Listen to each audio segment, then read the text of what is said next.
So welcome everyone to another episode of the Uncast Show. And a good morning, good afternoon, good evening to wherever you are in the world. But at the moment it's definitely a good morning for Stefano Partida, who's our next guest. It's 5 AM for him, and he's just messaged me to say that he managed to wake up without an alarm. So I'm really grateful for him getting up so early to get on the podcast.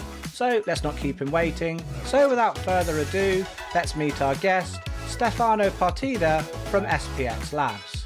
So good morning, Stefano. Thank you very much for joining us. So you managed to get up okay this morning then in the end without your alarm? I did. It's funny because like I set an alarm last night, but it was apparently only on weekdays instead of just, today or the next day or whatever. And obviously it's the weekend, so my alarm didn't go off. I know you had to get up very early this morning at 5 AM. So, I really appreciate you getting up so early. Glad to be here. Glad to be up. I got some coffee. Good to go. Yeah, I got my coffee here, but it's a little bit later. But I did actually get the times wrong. I thought 5 AM was 9 AM here. So I got up a few hours earlier, about 6, to kind of prepare. And and I didn't have to. Hours. So, yeah, so you're in Huntsville, Alabama, yeah? That's right. So is that the city where it's kind of famous for rocketry, kind of like the Saturn V rocket, that kind of thing? Yeah, exactly. We're known as Rocket City. Yeah. We have like tons of rockets around here. I think they have 2 Saturn Vs actually, one laying on its side and one standing straight up. Ah, nice. I've just been watching recently a show For All of Mankind, which is kind of an alternate history program about the Apollo program, and Where You Live actually got me thinking about that show.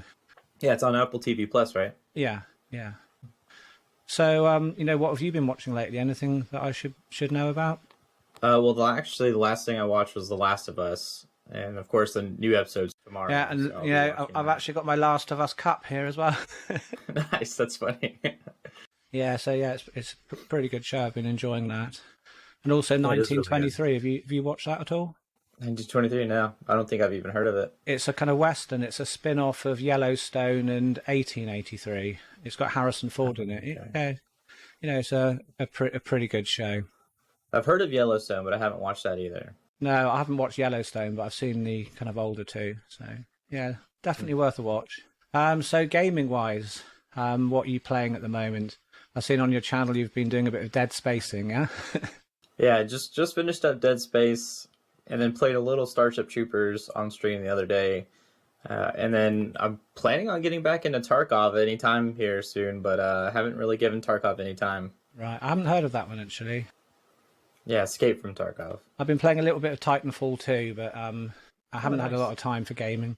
Been doing that on the Steamdeck. I actually bought it to sell on, last summer, thinking, I'm going to sell it on, make some money, but it was so great I couldn't. It was like, really like it. Yeah, I'm waiting to buy a Steamdeck too. Like, the first version of any technology is usually pretty good, and the Steamdeck looks amazing for their first go, but I want to just hold off a little bit before I buy one. Hopefully for their second version, because the second version should be absolutely amazing. Oh yeah, for sure. Hopefully. I keep meaning to try and plug a USB stick into the Steam Deck and see if I can boot Unraid on it, but I'm sure you could. But yeah, It'd make for an interesting video. And you can have parity, and because it takes 2 drives, right? So you could have parity and data. Yeah, I was thinking of just plugging a USB hub in with a couple of maybe NVMe drives plugged in or something like that. I don't know. Awesome. Yeah, a stupid project, but well, it's not that stupid. It's awesome. Anyway, for those watching who don't know you, Stefano, tell me a little bit about yourself and what SPXLabs is all about. Yeah, sure. So my name's Stefano Partida. Obviously, I'm the creator behind SPXLabs. For a day job, I'm a Red Hat system administrator, so basically live, breathe Linux every day. And then, of course, the channel itself was really created or started off as a gaming channel, and that's where I was, and I was going to kind of use it to self-market in a weird way, and then ended up stopped doing that. And a long time ago, back in 2014, 2015, my good friend Michael was like, hey man, you should just continue making YouTube videos but about all this hardware since you're always building computers. And I was like, I don't really want to do that. YouTube's kind of weird. The people on there are kind of like strange, and I don't want to associate myself with YouTube like that. And plus, like all the armchair engineers. So I was just like, nah, I'm good. But then he kept pushing me, and I finally did it. And the channel's kind of evolved over time to focus more like on the home lab community. And I'm just wanted to like show people basically like, here's some old hardware, here's how we can reuse it for new things, and you know, basically just repurposing old hardware, even how to use new stuff if you're like kind of into that. And so the channel's always been home lab focused, and kind of like an outlet for me as well, because this is also a hobby. It's like the home lab is a hobby, and I use it as an outlet for learning. And then obviously anything I learn I want to show everybody here. And then of course for like guides or material that require a little bit more depth, I also write a blog post about whatever the YouTube video is. And I think that's helpful because a lot of people are like, hey, I like YouTube, but sometimes I just want to read, you know, the guide just so I can get through it much more quickly. So I do both. Yeah, you know, I've read a few of your guides and they're very useful. It's nice to have it, you know, written down as well as watching a video. You know, much easier to find easier to find the bit you're looking for. Yeah, I mean, I've been on both sides of the fence before. It's like you're watching a video, and some people, it's hard when you make videos because some people are on the very low end of the technical skills, and you have other people that are very high, and they don't want to know anything about what the video's about. They just want to know how to do it because they understand everything. And it's so hard to like make content for both sides because you get some people that are absolutely frustrated with the videos, and some people are like, oh my god, these videos are amazing, there's so much detail. And you just never know what you're going to get with some people. So I was like, I'm gonna write too. I'm going to have to write. No, you can't please all the people all the time. No. It's hard to please some of the people some of the time. So. It is. It really is. Yeah. So I'm sorry to make you install Chrome on your computer for our Riverside software. You know, I was a bit sad to have to do that as well. My daily driver is a Linux machine. I like to run Pop! OS on my laptop. Nice. Yeah, I try and keep away from things like Chrome. So, you know, what browser do you normally use? Firefox. I've been using Firefox for decades now. I have no plan to use anything else. And it's funny because not only not using Firefox, but I also just installed Windows on this laptop here. Like clean install, brand new drivers, everything, just to try and like mitigate any issues. It's like I want to use Linux or Mac OS actually, but I don't want to run any problems, and fixing them on Windows would be a lot quicker and easier. So I literally just use Windows for this, which I would normally never do. Oh man, I'm sorry. So to do this podcast, you've had to not only install Chrome, but Windows too. I really do feel your pain. Anyway, talking about laptops, what type of laptop are you using? I think I saw you had a MacBook Pro in a recent video, yeah? Yeah, so there's actually a Mac behind me just sitting on the desk. It's one of the M1 Pro models.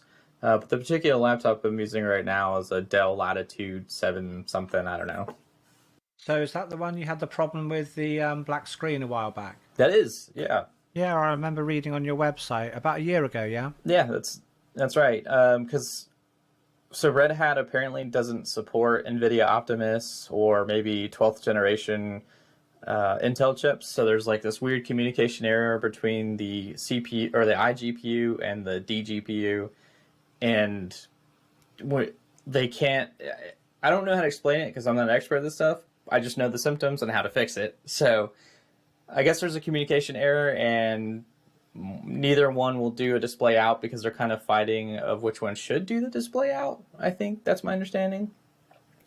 And obviously this has to do with graphic switching. So whatever the case, if you install the NVIDIA drivers, it just gives you a black screen. So there's some things you have to do in Red Hat to enable the CPU to work properly with the kernel or something like that. I don't know. I really don't understand. I just make it work. Yeah, I remember I had like a weird problem on my old Razer laptop.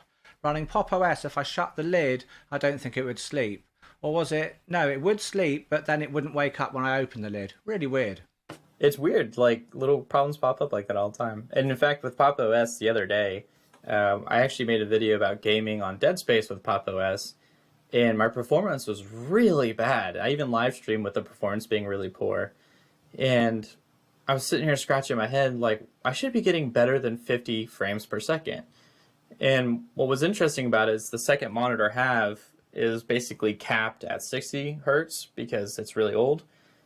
And I was like, I bet that if I unplug the second monitor, my frames will be better. So I unplugged the second monitor, rebooted Pop OS, and then suddenly I was getting 120 FPS. And I don't know how to explain why that would be. Doesn't make sense. Weird. So I guess the OS must have kind of seen the monitor, with only like a 60 hertz refresh and just locked the game at, 60 frames a second. And that monitor obviously is like not as good as my monitor that you see right here behind me. And so it just must have been some weird like synchronization or communication between the GPU and monitor. So just looping back to browsers a minute, are you using any good plugins in Firefox? Do you run Bitwarden? You've got a Bitwarden plugin, anything like that? I don't. The only plugin extension I use is not AdBlock plus uBlock Origin, and that's it. Oh yeah, that's a really great ad blocker, that one. Have you ever run Opera browser? I've been thinking of trying it myself. I was reading about it. Apparently, it's actually got built-in ad blocker, built-in VPN, a whole bunch of things. Yeah, I mean, I've obviously heard of Opera, and I've never used it before. And honestly, like, I don't want to. Firefox just does everything I want it to do, and all the plugins are available if I want to do anything like that. And now, them being built in, obviously, is nice because it's less work that you have to do as the user, but Firefox is just so good. It is. I really love Firefox. Are you a Thunderbird user as well? Actually, no. I have used Thunderbird, obviously, because sometimes it comes installed with the operating system. No, Thunderbird email's never been as popular as their browser. Anyway, changing gears a minute. So if it's all right with you, I'd love to have your input on some audio and written questions we've got from the viewers. Let's do it. A question from Orlando500 on the Unraid forums. He says, when getting a dedicated graphics card for a Windows VM, what model of card, like 1050 to 2090, etc., is enough to get peak performance? Let me rephrase that, is enough to get okay performance. So, that's a bit subjective, really, don't you think? That was what was going through my head. I was like, well, it depends on your expectations. Exactly. So, obviously, if you want to run AAA games, okay performance is very different than if you want to just go on Facebook and watch YouTube videos. Or even play games like Minecraft, with the exception of not Minecraft RTX, but just regular old Minecraft. Like, you don't really know what you're going to get. My kind of take, I'd say nowadays is like, if you want to just play as a casual gamer, maybe kind of like, a 2060 as a minimum. Would you say that's fair? Yeah, probably. Yeah. I'd say that. I suppose like a 1080 high-end 10 series, might be okay. But, like I say, it's very difficult to know what okay performance is. It is. And also you have the problem too of like, what resolution do you plan on playing at? What, kind of refresh rate or frame rate are you expecting? There's a lot of dependencies there. So it would be hard to say, but if I would say a 2060 or, hell, even a 3060 if you can afford it, especially now with the prices dropping, those would be perfect for most people. You're rocking a 4090, aren't you, Stefano? Yeah, I am actually. Wow. yeah. I'm kind of the exception to the rule here. I wouldn't normally buy that, but we have like obviously extra income thanks to YouTube and the website and all that stuff. So, but I would have bought a 4080. Yeah. I've got a 3080 in mine, which is pretty good. But I paid a lot more than I should have done at the time because it was during the shortage. I paid about $100 more. But, that's not too bad. It was right at the beginning of the shortage, so. Yeah, I skipped the 3000 series. Like I had a Titan X, the original Pascal, so it was getting pretty old and playing on 4K was not so good. And it just happened to finally, it didn't die. I can't even remember the name of the problem, but basically artifacting. I had a lot of artifacting and it was just time to replace it. And the 4000 series was on the verge of coming out. So I was like, guess I'm getting one of those. Nice. Yeah, Orlando 500 also asks, any motherboard recommendation for servers? I'm running out of slots with the current setup as I have LSI controllers and a card already for Plex transcoding. So there's a motherboard that I really like. It's the ASRock Romed8-2T BCM ATX motherboard server. I'm going to try and bring it up in a window and show you that now, if I can work out how to do that.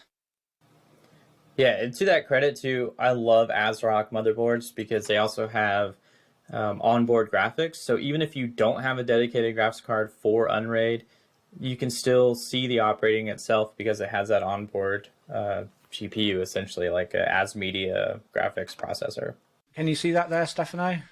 I can actually. Yeah, so, I think, if you want a lot of PCIe slots, that's a great board. It's got 7 PCI 4.0 times 16 slots. It's got 2, how do you pronounce it, OQ-Link ports, which you can connect high-speed storage to. And a real nice thing is the dual 10 gig networking on it. So, maybe that's something to think about. It's one that I've been kind of tempted to buy, but it's, it's quite a lot of money. It's about $800. I'd like to build an Epic system, but if you want a lot of PCIe slots, that board's got it. And it has remote IPMI. Yep. At the moment, I'm running in my server a 5950X on X570 platform on an MSI GODLIKE motherboard that has 4 PCIe slots.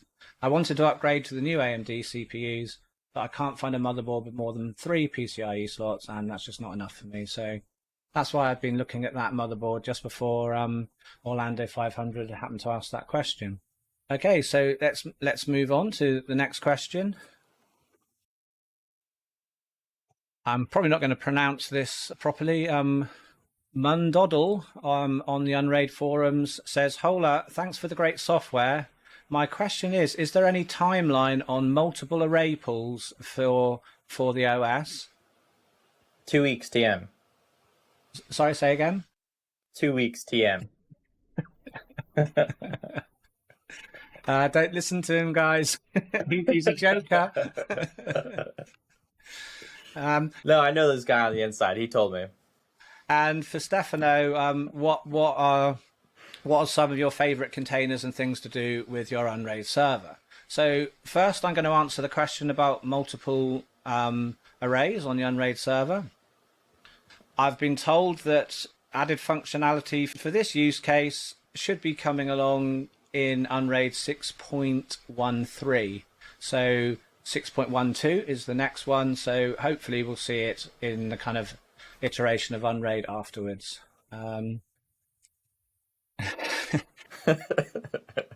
So, if you could have, 2 arrays in your Unraid server, can you think of anything that would be useful for? Yeah, I'm thinking of maybe, with the two arrays, we could have, one with, say, 1 parity disk with like large size drives that could be used for maybe storing your media. So, things that are not quite so important as other data might be. And then for more important data, which you probably have less of compared to media, you could have a smaller array in disk size and have 2 parity disks. Maybe that would be something, because the nice thing about the Unraid array is you can always add disks to it and expand it as you go. But with a pool in ButterFS or ZFS, it's much harder to expand the existing pool with more disks. That's one I can think of. I don't know if you can think of anything else at all. I've kind of played with the idea of what I would do if I had that option available to me, and honestly, nothing really came to mind for me personally, except for maybe just disassociating my YouTube videos that I back up to my Unraid server from my personal media. But I don't know what I stand to gain from that, because I don't want to buy extra drives. It's better, just for me anyway, to have one large pool. Yeah, I think for a lot of people, one large pool, is definitely enough, and but it'd definitely be an interesting feature to have. Yeah, and it just makes Unraid even more flexible. So next question: what are some of your favorite containers and things to do with your Unraid server? Okay, yeah. So my real actual Unraid server that I use all the time, not for testing, not for YouTube, doesn't actually run very many containers at all. I have Pi-hole, of course, because the adpocalypse is just absolutely insane. And when you start having kids and they're being exposed to just constant advertisements through games, YouTube, and all that stuff, having a network-wide ad blocker becomes critical. And I haven't switched to AdSense. I don't know the new Adware, is it? Adware, maybe something like that. AdGuard, yeah. AdGuard, yeah. Haven't switched to AdGuard. I probably will, but everything's kind of working right now, and I don't like touching things once they're working. But obviously, Pi-hole is absolutely critical. Probably my most favorite container to date. And then, of course, I run multiple game servers, and then itch777 makes pretty much every game container that you could possibly want. So I use a lot of his. And then I always have a Firefox container because, you need Firefox within Firefox. A little nesting there, not a big deal. But that's mostly used for browsing, I guess, more privately, like outside of my browsers. So that's actually connected through like a Deluge VPN proxy. And then so I can browse. I heard sorry to interrupt, Stefano, but I heard using that could be like a great idea. There was a YouTuber in the UK called Paul Hibbert. He does kind of videos on kind of home automation and that kind of thing. And apparently he got an email through saying, do you want to kind of review this game? We think you'll really like it. And here's the kind of Google Drive of the game and some kind of PDF. And it wasn't a PDF. And he looked at it. It wasn't a PDF apparently, but it had the PDF kind of like, kind of icon. So it looked a bit like he scanned it with, Windows, malware stuff, whatever it's called, the built-in one. And Windows Defender, yeah. That's it, Windows Defender. And he ran it. It didn't do anything. He thought, oh, it's just nothing. And apparently 2 hours later, his YouTube account, even though he had two-factor authentication, had been kind of like hijacked by someone, changed to the name of Tesla. And, Weird. He was like, obviously, really distraught about it. It's his full-time job. And, it's basically like someone coming and taking your job away. So he managed to get his account back. But, how it worked apparently is the browser, when he ran that file, all of the browser windows that were already opened, it basically took the open cookies, sent it to the hacker, and then they were already logged into his YouTube. They changed his two-factor authentication and locked him out of his account. That's so smart. It kills me how smart some of these hackers could be. It's like, if only we could just use that for good, and like maybe we could progress as a society versus trying to like earn some extra money or whatever their intentions are. They're so smart. If you think of the amount of work that takes to figure something out like that, yeah. It's a lot of effort. You'd be super rich anyway if you can do that, Companies say, yeah, come and work for me. They'll be saying there are loads of companies, if you can like figure out that sort of thing. But that'd be like the perfect thing that you can do during a job application. You send them a PDF that's a resume, but it's actually got that payload. And then you find everything out about your interviewer. And then you're like, oh, yeah, this is how good of a hacker I am. Mr. Bob Jones, who lives at XYZ. I changed your YouTube channel to whatever. And I was like, whoa, how do you not hire someone like that? But you'd think Google would kind of like make it so that wasn't possible to do. Like when you change two-factor, they should make it that you have to enter a two-factor again. Then they shouldn't. I can't believe really that they have that kind of vulnerability where, even that the IP address has changed from where those open browsers are. It should want you to log in again. Yeah, for me, every time I try to log in from any browser, especially on a different operating system, Google's like, hey, here's your token. Please enter in your token or whatever. I'm like, God, I'm on the same IP address. Just let me log in. And it's like, no. I set Firefox to clear all of its cookies when you close it. Closes, which is like, a bit of a pain. And the other day, I didn't know this was a thing. You can choose certain sites where that's an exception. So I just learned about that. So eBay, Amazon, and my kind of email accounts, I can say, okay, remember those cookies. So I was very happy about that the other day. Yeah, I learned about that in my Firefox container, and so it sounds silly to have a container that runs Firefox, but if you're on your host machine, you can still stay on your same IP address, still stay logged into all your accounts, and then within another browser or the same browser, you can just open a new tab that has a Firefox container or whatever you want to call it running that can be on a VPN on a totally different, IP or whatever. And you can kind of test things too, like for my website, will this work in XYZ language? Or I can visit this link knowing that, hey, anything that happens will be containerized to that Firefox container. So it's like there's a lot of benefits to something simple like that, and that's why I have it. Like you say, you've got it running through a VPN because it's going through Deluge VPN. So you can have it running all of the time. You can have it as a tab in your other a bookmark in your other main browser. Exactly. And say you wanted to buy some crypto or kind of access a crypto account, you could have just a separate container for that, which you can access in your normal browser. So I think that would be kind of quite a safe thing to do.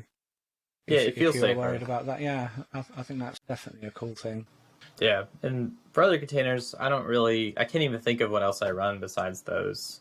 I'm sure I have one that is important. Oh, Plex. I have Plex. I had to switch to Jellyfin. No, I'm using Jellyfin and MB, but mainly MB at the moment because my sister down in Cornwall, which is probably 200 miles away, she doesn't know how to install Jellyfin on her Roku, so I'm kind of running that until I go down there and change that for her.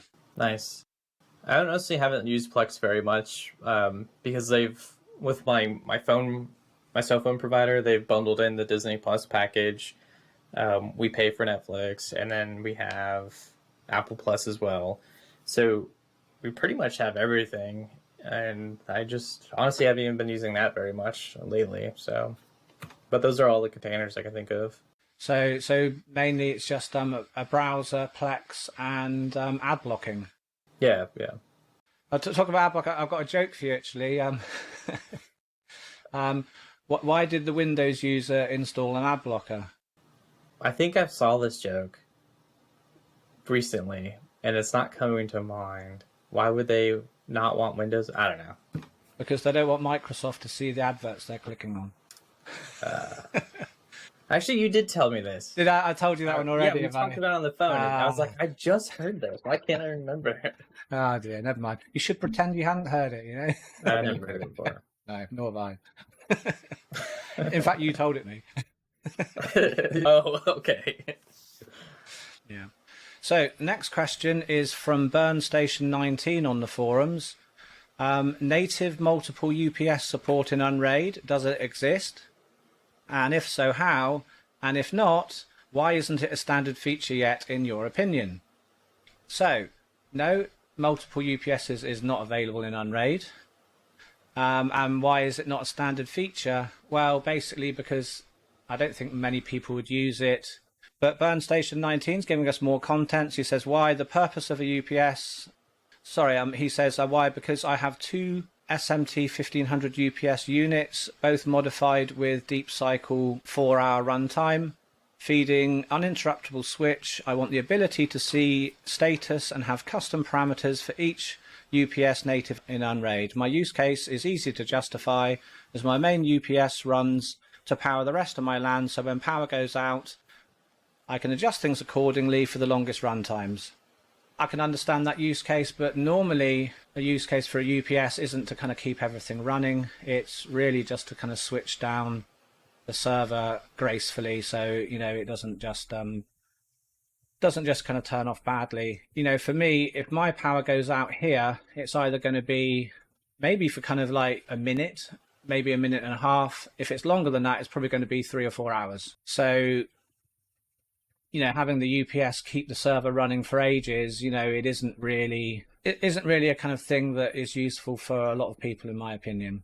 But it is really cool when all of your servers are still operating and the whole rest of the neighborhood is offline. Yeah, that is. Been there, done that. But if you can't use your servers because your monitors are not on and stuff, I don't know. They got batteries on everything, baby. Yeah.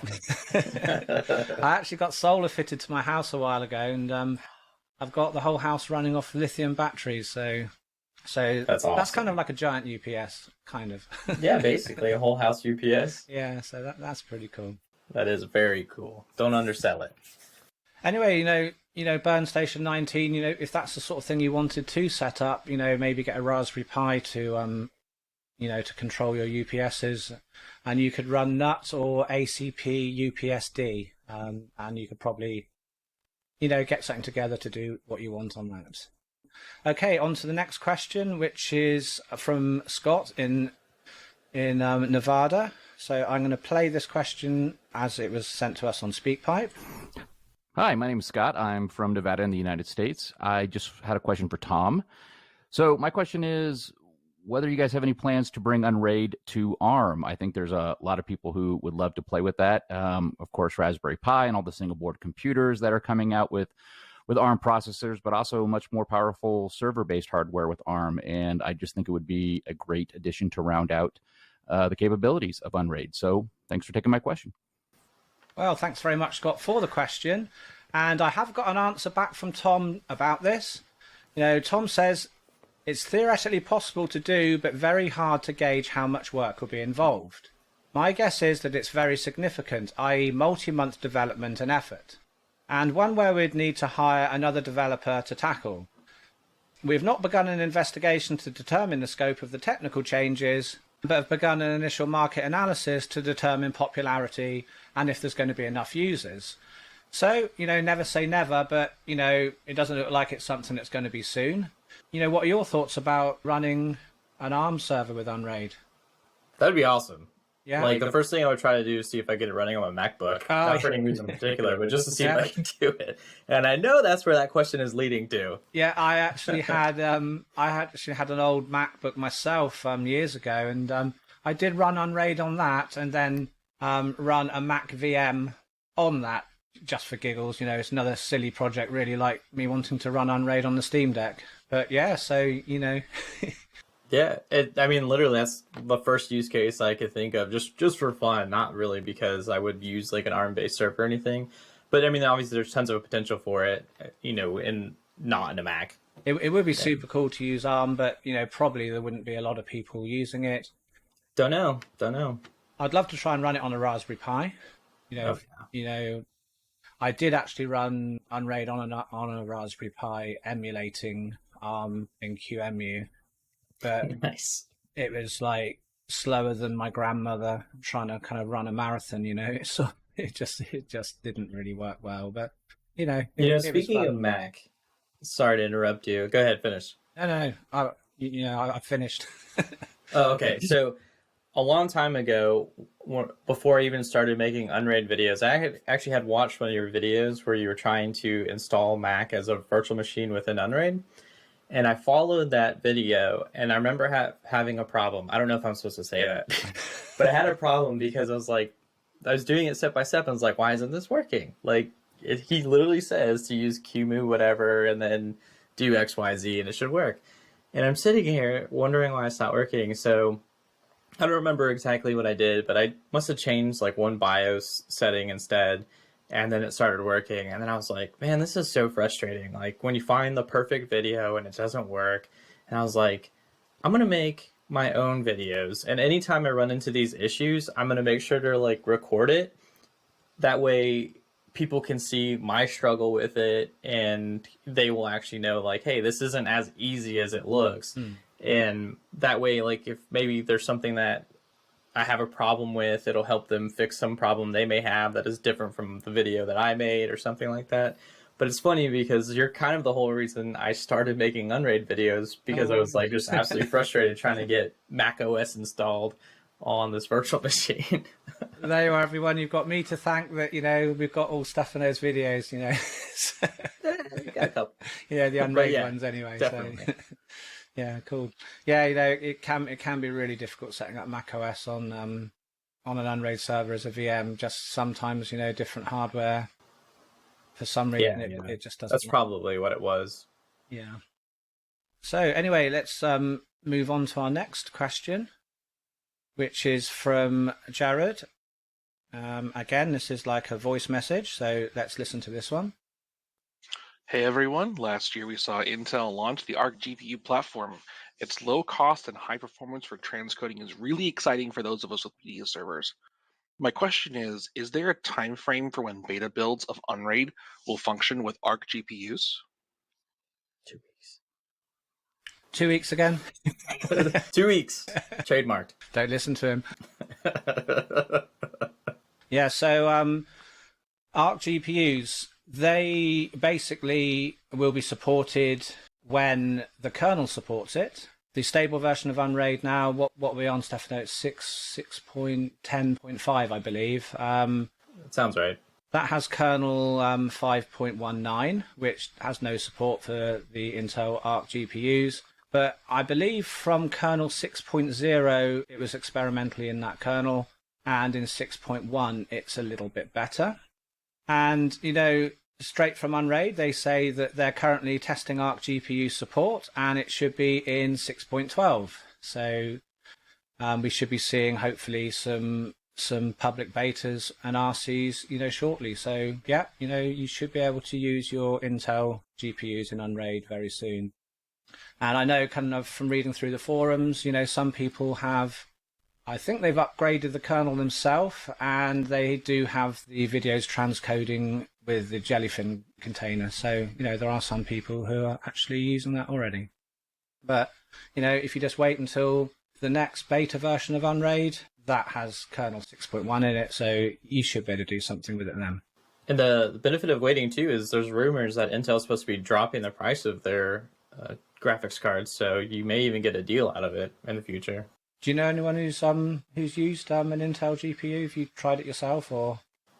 Only other YouTubers. I want to get one because I think it'd be great for Plex transcoding, or well, any kind of transcoding. But I honestly, like, it would be overkill for me. Yeah, me too. You know, I've got like I said, the 3080, and I've got an RTX. I can't remember which one it is, and I think Vanessa would probably kill me if I kind of like got another GPU. So I don't think that's going to happen anytime soon. As long as the YouTube channel pays for it, should be fine, right? Yeah. Well, you tell her that. Oh, no problem. Vanessa, it's for YouTube. It's content. And it's Valentine's Day. You know, it's Valentine's Day on when is it? Tuesday. So, you know, if a GPU came through the post that day, I don't know. I might not be making YouTube videos anymore. Intel sent me this. For Valentine's Day, they love me. Anyway, I'm talking about, you know, the new version of Unraid, the 6.12. That is going to have ZFS support in it, which I know a lot of people are very excited about. Is that something you're excited about, Stefano? No, I don't have a particular interest, but I was just remembering seeing question after question after question on the posts, on Reddit, on YouTube, like, when's ZFS coming? When's ZFS? And I was like, why is ZFS in so much high demand? I don't understand. Well, I love ZFS. I think it's really great. There's so many advantages to the file system, in my opinion. So I think this is a good segue for me to talk to you and the audience about my favourite features of ZFS. You know, for example, data integrity. When it writes data to the disks, it basically writes a checksum as well. For example, if you had a movie file, the data's striped in blocks across the disks. So if one of those blocks became corrupted, on a file system that didn't have checksumming, it could cause artifacting when you play that file back. But ZFS can actually heal this error, and it knows when the block's bad from the checksumming, and it can actually heal and correct that file as it reads it from the redundancy in the pool. Now, I believe ButterFS can do that. That's another file system that has checksumming, but I think it uses a different algorithm to achieve the same, but I'm not sure, to be honest. Now, another feature that's really awesome is compression, but I guess I should probably say what datasets are first. Now, datasets, they're similar to folders, and they're in ZFS. That obviously they contain data, but these kind of like folders or datasets, they have special properties. They can be encrypted, they can be compressed, and obviously datasets, they can have inside them regular files and folders, but they can also have like a sub or child set of a dataset inside them as well. And going back to compression, we can set the compression level for various different datasets. By default, I think it's LZ4, and there are different types of compression. There's LZ4, ZLE, gzip, and another I've forgotten. Oh yes, LZJB. So basically these different compression ratios, the higher the compression generally is the lower the performance because it needs more CPU horsepower. But you could have, say, an archive folder of data you don't actually access very much. You want to just store it away. You'd use gzip on that, which will compress it a lot, and you'll save a lot of space. But for regular data, you'd use probably the default, which is LZ4. It has fairly good compression and it's pretty good performance. Now, a lot of people worry thinking, well, if it's compressed, it's going to slow the system down. But a lot of the time, it's actually quite the opposite. Because, with spinning hard drives, the I/O is quite slow, especially compared to SSDs. So it's often quicker to actually take off the compressed data off these drives and then uncompress it on the fly. And that will actually be quicker than if the data wasn't compressed and just read off normally. So it's like a really cool feature. And the fact that you can replicate data sets to somewhere else. So you did a really cool video a while ago about Lucky Backup? Lucky Backup, yep. Yeah, which uses rsync to synchronize between two PCs. Rsync's awesome. I love rsync. I use it a lot myself. But with rsync, say you had some VMs, you had some V disks, like say, half a terabyte V disk, you had 3 of them, and I wanted to back up my VMs across to you in the United States. Well, yeah, I could do that with rsync, and I could send it across. It'll take a long time to upload that 1.5 terabytes.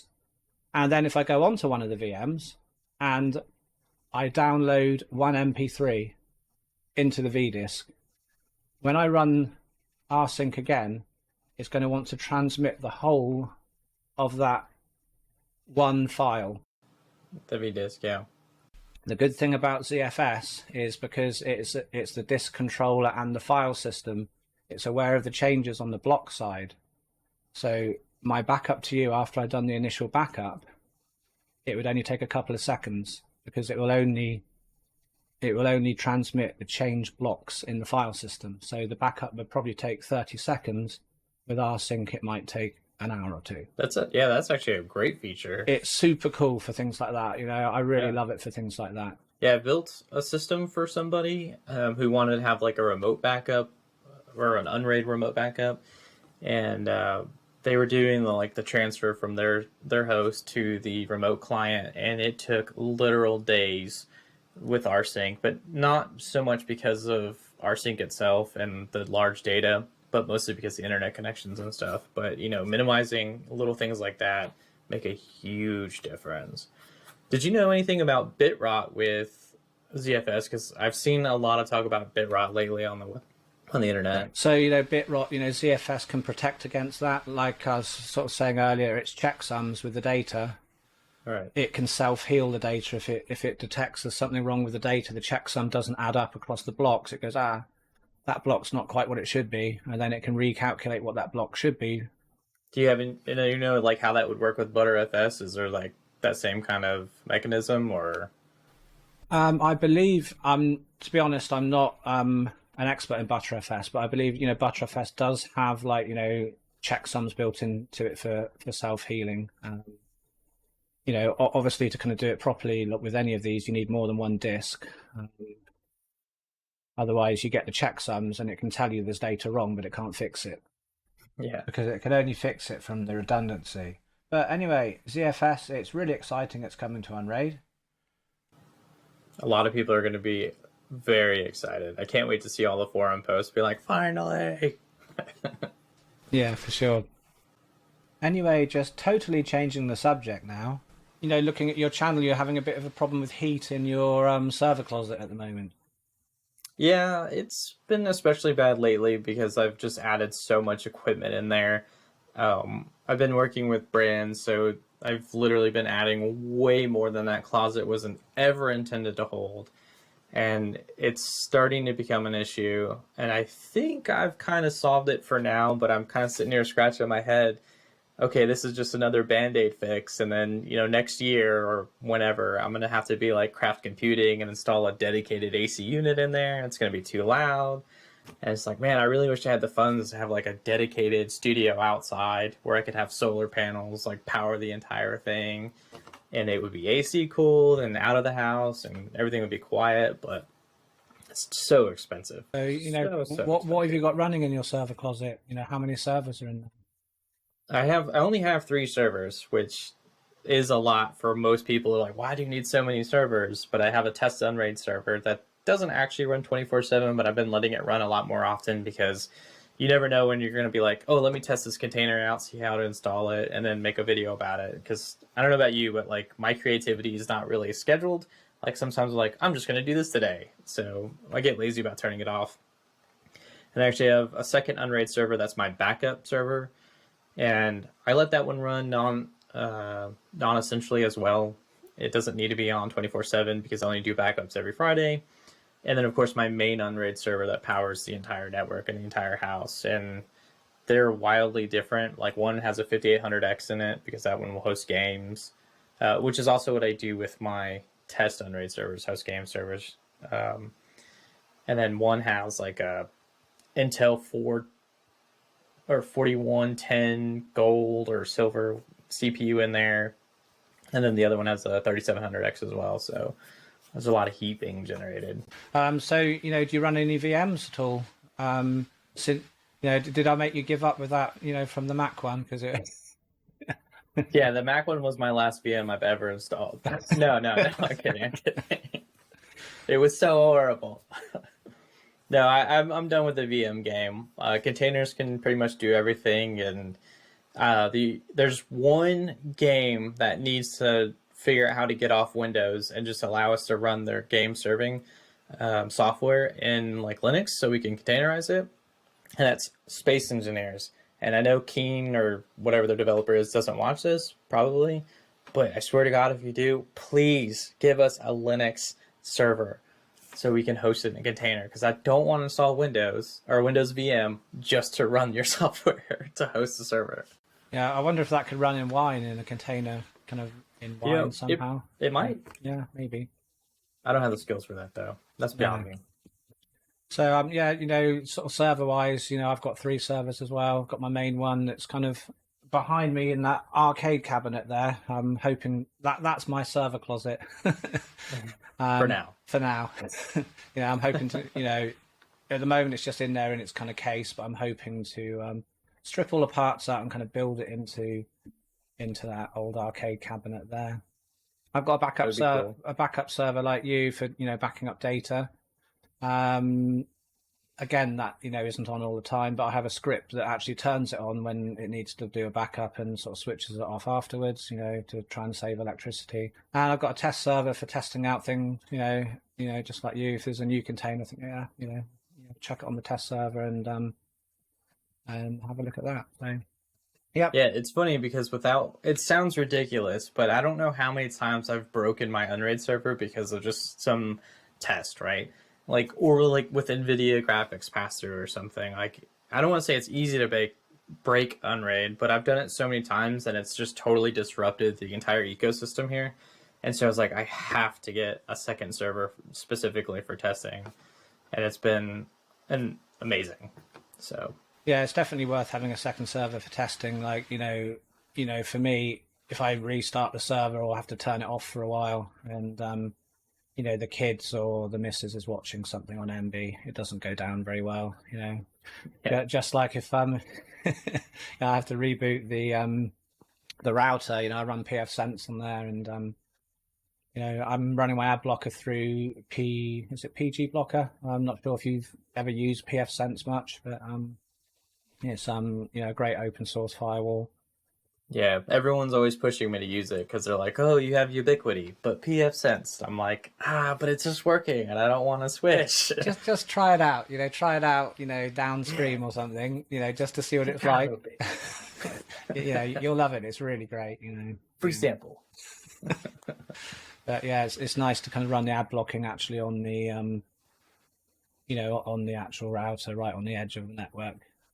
Yeah, I definitely agree with that. And hopefully one day I can get there, but I think mine's got a bit too sensitive at the moment. Like anything with kind of like any kind of Google tracking on, when you kind of you go on Google and like you do a search and there's the kind of sponsored ads at the top. Well, Vanessa likes clicking on those sponsored ads because they're at the top and they don't work at the moment. So, like, no Google sponsored ads will work. It's blocking them. So Yeah, my DNS or my Pi-hole is so aggressive that the actual icons for like playing the next video or pausing or skipping ahead 10 seconds, all of those icons don't load. So when you're watching a YouTube video, you just see these like squares with X's in them because it didn't load the icons. And I'm like, I need to fix that one day. And that I'm not going to fix it. Actually, before recording the podcast today, I was having a bit of trouble with the Riverside software. I thought, I'm going to turn off PG Blocker. I bet you it's something to do with that. And after turning it off, it's working nicely now. Yeah, there's a lot of times I just, like my gaming computer, Ubiquiti does a great job of blocking something called WebRTC. And I feel like every update they block it. So things like Discord don't work or anything that uses the WebRTC protocol. I don't know if that's a protocol, but whatever. So I'm like constantly like having to unplug my PC from the network and plug it directly into my modem. So that way there's like no blocking, nothing like that. And I can play games perfectly fine. I'm just like, ugh, why do you do this? Maybe, set up a second network, for you without the blocking on and. Yeah, I mean, it's funny, like, I have all of that capability. I'm just, like, so lazy. I mean, I do obviously have VLANs, like, my cameras are on their own VLAN. The Internet of Things is on their own VLAN. And then we all share, like, a common VLAN between devices. But I should probably look into something a little bit more advanced. We'll see. So, what have you got planned coming up on your channel on SPXLabs? Any fun future projects that you'd like people to know about? Yeah, so we actually haven't finished the whole server closet ventilation problem. I'm in process right now of collecting temperature data, so that way, like, if the test only runs for a day and then it looked good on that day, well, maybe the temperature outside was 39 degrees outside, and that's why the temperatures were so good. And so I need to have a long enough time frame for that, so that video is going to take a while to come out, but eventually we'll get there. And aside from that, the next video, I plan on actually running a totally separate network for SPXLabs, so that way it will be on its own network, and I no longer have, like, anytime I want to tinker with the network, I don't have to bother everyone else in the house. And so I have a server rack that's been sitting in my garage for, maybe like almost a year now, 6 months, I don't know. It's been a long time. But I have this like logistics problem where I have all these boxes of hardware that I don't really use because, I just like, oh, here's this thing, and then I put it back. And so I got to figure out where to put that so I can bring the server rack in here and then install a bunch of network equipment in it. And that will probably be a pretty interesting video whenever I get around to it. Oh, but great. That's it. Yeah, I'll be looking forward to seeing that for sure. Yeah, people really love that kind of stuff. So, for people who want to, get hold of you, how can they see your work? Where can they find you? So yeah, obviously the best place is YouTube, SPXLabs. And then of course, I do write about a lot of things I do as well, depending on what it is. So there is also SPXLabs.com. And then of course there's Twitter. Used to be on Instagram, but I left Instagram. Probably going to leave Twitter one day, but I can't get the Mastodon folks to accept my account, so I'll never be there. And yeah, I think that's it. Great. Well, I know it's very early for you, and, you probably want to kind of get some breakfast and a bit more coffee into you. So thank you very, very much for your time today, Stefano. It's been a blast talking to you, and, I wish you all the best and hope you have a great weekend. Thanks. Thank you so much. But I do have one last thing for you. Sure. Did you know that diarrhea is hereditary? Does it run in your genes by any chance? we both watched The Last of Us, man. and also I love that joke. It's great. Why did the Scarecrow get an award? Because he's great at standing in the field. He's out something like that. Because he was outstanding in his field. Outstanding. Yeah. I like that one. That was funny. Yeah. Yeah, it's very cute. Anyway, man. Yeah. Thanks very much for that, Stefano. It's been great talking to you. Yes, sir. And I'm sure I'll talk to you soon.